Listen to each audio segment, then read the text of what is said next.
Capitol panel to investigate Trump call to Willard Hotel in hours before attack. Committee to request contents of the call seeking to stop Biden certification and may subpoena Rudy Giuliani. Congressman Benny Thompson, the chairman of the House Select Committee investigating the Capitol attack, has said the panel will open an inquiry into Donald Trump's phone call seeking to stop Joe Biden's certification from taking place on 6 January hours before the insurrection. The chairman said the Select Committee intended to scrutinize the phone call, revealed last month by The Guardian, should they prevail in their legal effort to obtain Trump White House records over the former president's objections of executive privilege. That's right, Thompson said when asked by The Guardian whether the Select Committee would look into Trump's phone call, and suggested House investigators had already started to consider ways to investigate Trump's demand that Biden not be certified as president on 6 January. Thompson said the Select Committee could not ask the National Archives for records about specific calls, but noted if we say we want all White House calls made on January 5 and 6, if he made it on a White House phone, then obviously we would look at it there. The Guardian reported last month that Trump, according to multiple sources, called lieutenants based at the Willard Hotel in Washington, D.C. from the White House in the late hours of 5 January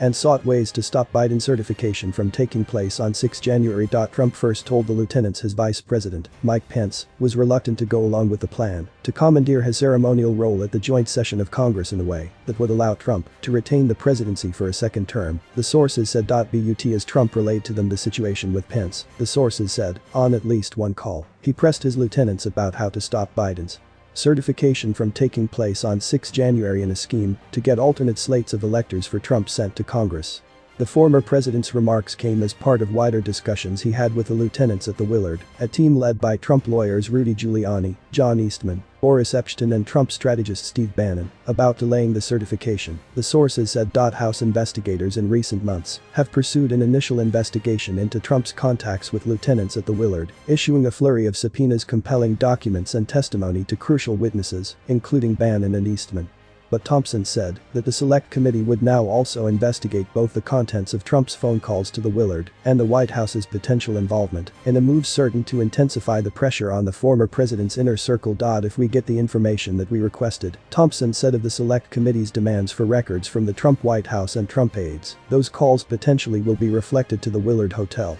and whomever. A spokesperson for the Select Committee declined to comment about what else such a line of inquiry might involve. But a subpoena to Giuliani, the lead Trump lawyer at the Willard, is understood to be in the offing, according to a source familiar with the matter. The Guardian reported that the night before the Capitol attack, Trump called the lawyers and non-lawyers at the Willard separately because Giuliani did not want to have non-lawyers participate on sensitive calls and jeopardize claims to attorney-client privilege. It was not clear whether Giuliani might invoke attorney-client privilege as a way to escape cooperating with the investigation in the event of a subpoena, but Congressman Jamie Raskin, a member of the Select Committee, noted the protection does not confer broad immunity. The attorney-client privilege does not operate to shield participants in a crime from an investigation into a crime, Raskin said. If it did, then all you would have to do to rob a bank is bring a lawyer with you and be asking for advice along the way. The Guardian also reported Trump made several calls the day before the Capitol attack from both the White House residence, his preferred place to work, as well as the West Wing, but it was not certain from which location he phoned his top lieutenants at the Willard.